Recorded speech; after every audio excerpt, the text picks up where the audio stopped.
दोस्तों अगर घर में टाइल लगा रहे हो तो ये वीडियो देख लेना, नहीं तो आपके पैसे वेस्ट हो सकते हैं। क्योंकि ठेकेदार आपसे डबल पैसे ले सकता है टाइल लगाने के, क्योंकि आपको बिल बनाना आता नहीं होगा और जो वो बिल देगा उसमें आप बेवकूफ़ बन जाओगे। ये वीडियो देख लो, आप बिल भी बना लोगे, कैसे आपको बेवकूफ़ बना सकता है टाइल वाला। और पैसे देने से पहले क्या क्या चीज़ें टाइल में चेक करनी है वो भी आपको पता होनी चाहिए। कंप्लीट देखो, सब कुछ बता दूंगा। तो सबसे पहले हम बताते हैं, जैसे आपने कॉन्ट्रैक्टर फाइनलाइज किया, सबसे पहले ये चीज ध्यान रखना, जब भी टाइल लगाने के लिए कोई कॉन्ट्रैक्टर हायर करते हो, कोई आदमी हायर करते हो, उसका पुराना काम मस्ट देखना। अगर उसका पुराना काम नहीं देखोगे आपको आइडिया नहीं लगेगा कि वो करने क्या वाला है। आपको वो रेट 13 से 14 रुपए पर स्क्वायर फीट बोल देगा और काम उसका 8 से 10 रुपए वाला भी नहीं हो, तो वो दिक्कत रहती है। पहली चीज तो यही करना, सबसे पहले उसका पुराना काम देखा हो जाके कि उसकी फिनिशिंग है काम में कि नहीं। अगर एक बार काम दे दिया, जब उसने टाइल लगाना शुरू कर दिया, टाइल बहुत महंगी आती है, वो 10 से 12 रुपए पर स्क्वायर फीट कुछ नहीं है। 50 से 60 रुपए वाली टाइल लाओगे, एक दो पीस भी खराब हो गए तो बहुत दिक्कत रहती है। तो ये पहली चीज यही है कि आपको उसका काम देख लेना है। एक और होता है इसमें, जब आपने रेट फिक्स कर लिया, उसने बोल दिया कि मैं 15 रुपए पर स्क्वायर फीट आपका लूंगा टाइल लगाने का, लेकिन जब वो टाइल लगाना शुरू करता है तो उनका नया एक ये फंडा है, ये इधर फंसाते हैं वो लोग। वो क्या फंसाते हैं, आपने जैसे 15 रुपए रेट फिक्स किया था और टाइल आजकल आ रही है 2x4 की, बड़ी बड़ी टाइल्स आ रही है, प्लैंक आ रहे हैं, तो छोटे बड़े जो भी आ रहे हैं, जब आप टाइल लेके घर पे आते हो, वो काम करना शुरू करता है तो वो शुरू कर देता है कि नहीं यार, ये तो मैंने तो इसका रेट नहीं बोला था। अगर जो बड़ी टाइल रहती है उसको लगाने का रेट हम 18-20 रुपए, वो बड़ा ज्यादा रेट बोलेगा, 20 रुपए या 21 रुपए पर स्क्वायर फीट बोलेगा। और फिर तब आपको होगा काम लगवा दिया है, मैंने 15 पे किया था, चलो ये 20-21 बोल रहा है भी बड़ा, तो मैं 18 रुपए बोल देते हैं। तो यही चीज में वो फंसाते हैं। आपको पहले जब रेट आपको करना है कि आपको जब 15 रुपए स्क्वायर फीट उसको बोलना है, तो उस 15 रुपए स्क्वायर फीट में उसको मेंशन कर देना, मैं 2x4 की टाइल भी लाऊंगा, मैं ये भी लाऊंगा, ये मैं वो भी करूंगा। ठीक है, ये पहले ही क्लियर आउट होना चाहिए। एक ये होता है कि 2x4 या बड़ी टाइल लगाने पे वो रेट बढ़ाते हैं, एक चीज ये करते हैं। दूसरा वो क्या करते हैं, जब मेजरमेंट की जाती है, आपने 15 रुपए पर स्क्वायर फीट बोला है, तब वो कम रेट बोल के आपसे काम ले लेंगे। जब आपसे काम ले लेंगे, जब मेजरमेंट की जाएगी, तो वहां वो दिक्कत करना शुरू कर देते हैं। वहां वो क्या करते हैं, मैं आगे जब मेजरमेंट करके बताऊंगा आपको पता चलेगा। वो क्या करते हैं, जो आपकी डिडक्शंस होती हैं, जैसे जहां विंडो होती है, डोर होता है, उसको वो डिडक्ट नहीं करते, वो उसको काटते नहीं। उसमें क्या बोलते हैं वो लोग, जो उसमें पैकिंग नहीं डाली जाती, जैसे विंडो का थोड़ा सा 6 इंच का पोर्शन बचा है, जैसे ये सामने आप देख रहे हो, जैसे 2 इंच का या 5 इंच का, इस पोर्शन को वो बोलते हैं कि इसमें हमें मेहनत लगी थी। तो ये चीज पहले उनसे मेंशन करनी है। आपकी जो डिडक्शन होगी, डोर विंडो उस दीवार में से, मतलब रेट में से निकलेंगे, वो इस पूरी दीवार को गिनते हैं। तो ये यहाँ पे स्कैम होता है। ये मैं जब मेजरमेंट लास्ट में आपको बताऊंगा कैसे मेजरमेंट करनी है, तो वहां उस स्कैम से भी बचना। और जब कभी भी देखो, जब भी आप टाइल वाला लगाते हो तो उसमें ग्रेनाइट का भी काम होता है, उसमें मार्बल का भी काम होता है।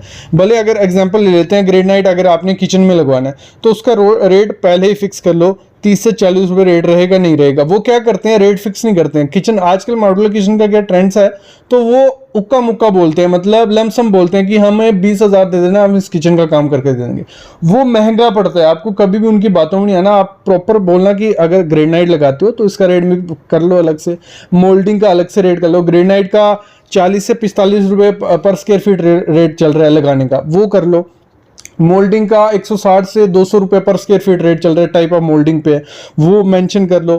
फिर जो सिंक लगाई जाती है उसका रेट अलग कर लो। और जब देखो, एक कई बार क्या होता है, जहां आप टाइल लगवाने जाते हो, जो दीवार होती है वहां पे प्लास्टर होता है, जहां पहले कुछ नहीं होता, तो उस पर आप टाइल लगवाने जाते हो, तो उसको वो ग्राइंडर मारते हैं, उसको प्लास्टर को निकालते हैं, टाचा करते हैं। तो उसका रेट भी पहले फिक्स कर लेना, 2 से 3 रुपए पर स्क्वायर फीट या जो भी है।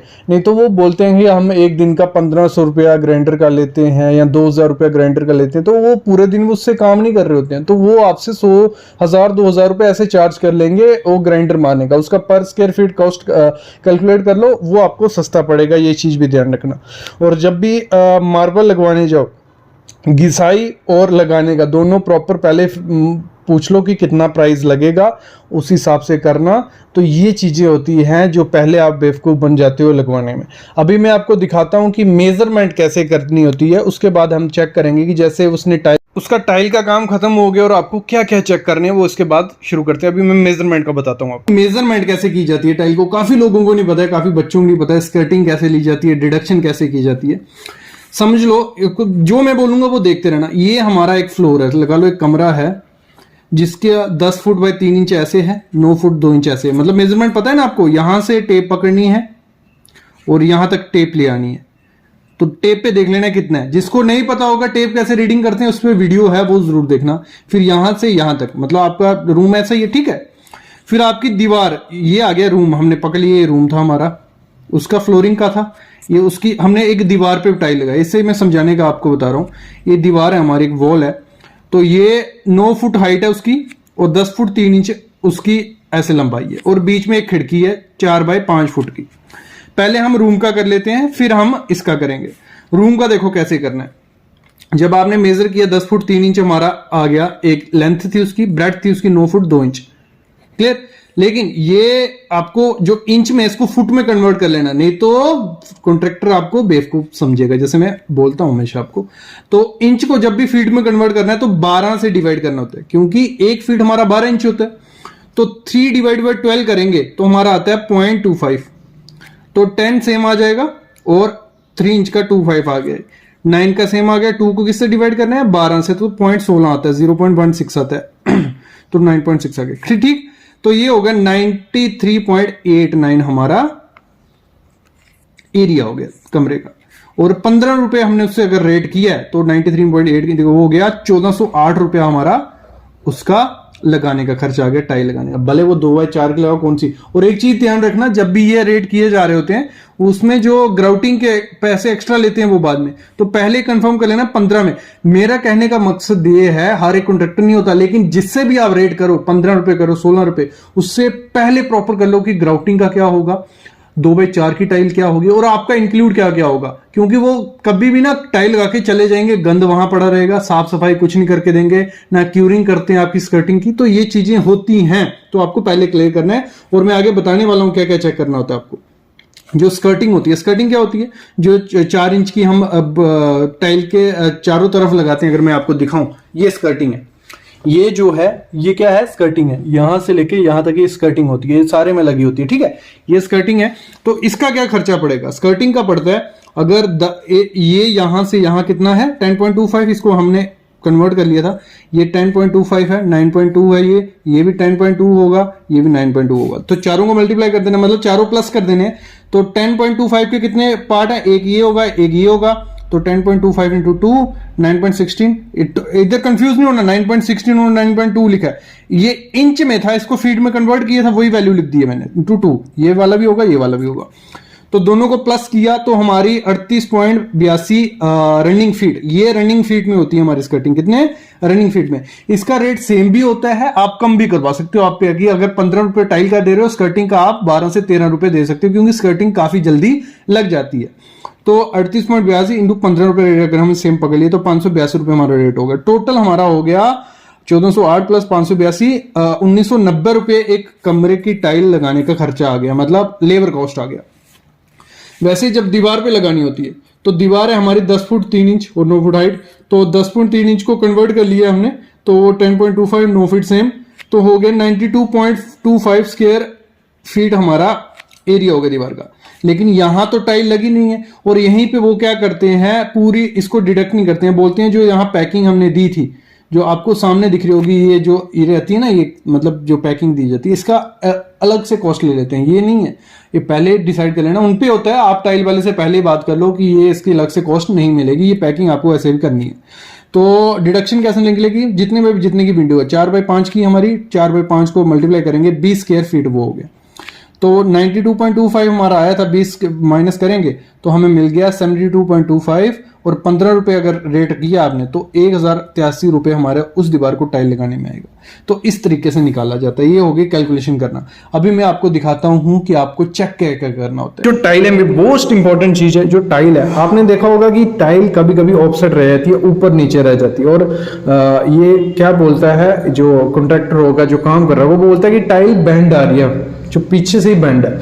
चलो कुछ टाइल बैंड आती है, कजारिया की मोस्टली टाइल मैंने देखी है तो 2 बाय 4 की, जो बड़े पैनल्स रहते हैं वो बीच में से बैंड रहते हैं, ये कजारिया की बहुत ख़राब चीज़ है, डिसएडवांटेज है। इतना आदमी 60 से 70 रुपये पर स्क्वायर फीट इन्वेस्ट कर रहा है, फिर भी अगर बेंड टाइल मिली तो ये अच्छी चीज़ नहीं है। तो ये मोस्टली आती है इसकी।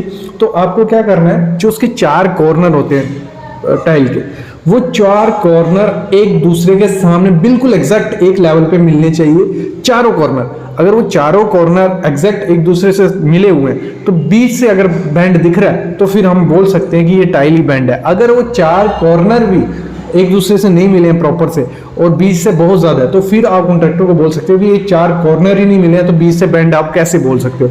अगर एक बार 4, क्योंकि जो अच्छा कॉन्ट्रैक्टर रहेगा, जो अच्छा मिस्त्री रहेगा, वो क्या करेगा, चारों कॉर्नर मिलाएगा, एक लेवल पे वो मिला देते हैं। जब चारों कॉर्नर एक लेवल पे मिल जाते हैं, फिर बीच में से अगर बाई चांस बेंड भी है तो वो थोड़ी बहुत दिखती है, ज्यादा नहीं, इतनी ज्यादा बेंड भी नहीं होती। 1-2 mm का बेंड होता है, लेकिन वो काफी ज्यादा दिखता है अगर पूरा लेवल सरफेस होगा, और 1-2 mm का बेंड भी काफी ज्यादा उसमें दिखने लग पड़ता है। तो ये चीज भी आपको चेक कर लेनी है कि आपकी टाइल बेंड है या कॉर्नर मिले हुए हैं, नहीं मिले हुए। ये चीज जो स्कर्टिंग हमारी हुई होती है, ठीक है, स्कर्टिंग सब समझ रहे हो, स्कर्टिंग होती है, सामने आप देख रहे हो। स्कर्टिंग के साइड पे सीमेंट लगाया जाता है, उसमें 1:1 का माल बनता है, मोटार बनती है। 1 रेशियो में सीमेंट होता है, 1 में सैंड होती है। जब वो लगाई जाती है तो उसके अगर प्रॉपर क्यूरिंग नहीं की गई 3-4 दिन, ऐसे तो 7 दिन क्यूरिंग करनी होती है, तो आपको कुछ ऐसे क्रैक्स उसमें देखने को मिल सकते हैं। जैसे आप क्रैक्स सामने देख रहे हो, ये काफी बड़ी गलती होती है। अगर ऐसे क्रैक्स आपको दिखे तो वो थोड़े टाइम बाद वो जो सीमेंट होगा वो बिल्कुल ऐसे मिट्टी जैसा बन जाएगा और आपकी स्कर्टिंग निकलने लग पड़ेगी। यही कारण होता है कि जो वर्टिकल टाइल्स होती है, डैडो टाइल्स होती हैं, बाथरूम की हो गई, किचन की हो गई, या टॉयलेट की हो गई, या स्कर्टिंग हो गई, वो निकल जाती है। किस कारण, कि उसको जहां जो एक्सपोज्ड एरिया होता है वहां पे क्यूरिंग प्रॉपर से नहीं हो पाती है। तो ये चीज है, ऐसे क्रैक्स बन जाते हैं। तो ये आपको चेक कर लेना कि ऐसे क्रैक्स तो नहीं दिख रहे, ऐसे क्रैक्स दिख रहे हैं तो आप कॉन्ट्रैक्टर को बोल सकते हो ये गलती है। दूसरी जो गलती होती है, आपको क्या करना है, टाइल की चेक कर लेना है। जैसे टाइल एक बार लग जाती है तो आपको कोई भी एंकल हो गया, आपका हाथ हो गया, उंगली हो गई, उससे जो टाइल होती है उसको मार के देखना है। जहां साउंड ऐसे लगता है आपको ढोल की तरह, खाली सी साउंड लग रही है, जैसे आप साउंड सुनो, ऐसी कुछ साउंड लगे तो मतलब वो टाइल नीचे से खाली है, उसमें प्रॉपर से नीचे सैंड और सीमेंट का मोटार नहीं है, तो वो टूट सकती है। जैसे अगली चीज आपको देखनी है, जो बाथरूम है, किचन है, उसमें उसने स्लोप प्रोवाइड की है, क्योंकि आपने स्लोप तो मेंशन की होती है कि यहाँ मैनहोल है, यहाँ से पानी यहाँ जाना चाहिए, ऊपर शॉवर लगा है, यहाँ से पानी यहाँ जाएगा। लेकिन अगर आपने फिर पानी फेंक के देखना है कि स्लोप है नहीं है, देखो एक बार टाइल लग गई दिक्कत तो होती है, कुछ हो नहीं पाता है जब, क्योंकि टाइल तोड़ के सब करना पड़ेगा, लेकिन आप वो पैसा डिडक्शन करके बाई चांस बाद में रिपेयरिंग या मेंटेनेंस करवानी पड़ी तो वो पैसा वहां इन्वेस्ट कर सकते हो, क्योंकि आप उसको पैसा दे रहे हो मन चाह, जो उसने मुंह पे बोला वही पैसा आप दे रहे हो। अगर वो आपको स्लोप नहीं प्रोवाइड कर पा रहा है, आपकी टाइल फिक्स नहीं अच्छे, तो किस चीज का पैसा है। ऐसे तो कोई भी लेबर या कोई भी इसको टाइल को लगवा देगा, ठीक है, ये चीज चेक करनी है। अगला बहुत इंपॉर्टेंट चीज है एसिड वॉश के बारे में। ये कमेंट्स भी काफी आते हैं कि सर जो केमिकल यूज करते हैं एसिड वॉश क्या हुआ, वो जिससे हम टॉयलेट नहीं साफ करते, अपनी जो सीट्स रहती हैं उनको साफ किया जाता है, जो सामने आप केमिकल भी देख रहे हो, तेज केमिकल आपको बोलेंगे, तो इससे वो यूज करके साफ करते हैं। क्या हमें वो यूज करना चाहिए, नहीं चाहिए? क्योंकि देखो किसी भी टाइल पे ये नहीं लिखा होता है कि उसको आपको किससे यूज करना चाहिए, मतलब केमिकल यूज करना चाहिए। देखो एक खराब चीज है, मेरे ख्याल में एसिड वॉश नहीं करना चाहिए। अगर बहुत ही ज्यादा सीमेंट लगा है तो फिर एसिड वॉश आप उसको डिल्यूट फॉर्म में, मतलब कंसंट्रेटेड फॉर्म में, मतलब पानी उसमें अच्छे से मिक्स कर लो और उसके बाद उससे वॉश करो तो ठीक है। अगर एकदम आप एसिड डालोगे, जो शाइनिंग होगी, जो टाइल का खुद का कलर होगा, वो शायद फेड हो सकता है। सेरेमिक टाइल पे ये ज्यादा इफेक्ट कर सकता है विट्रीफाइड से, तो ये मेरे ख्याल में मैं प्रेफर नहीं करूंगा कि आप केमिकल से इसको वॉश करो। इससे अच्छा है कि जब टाइलिंग लग रही है तभी अगर डेली साफ किया होगा तो आपको एसिड वॉश करने की जरूरत बिल्कुल भी नहीं है। ये आपको कॉन्ट्रैक्टर को पहले समझा लेना है।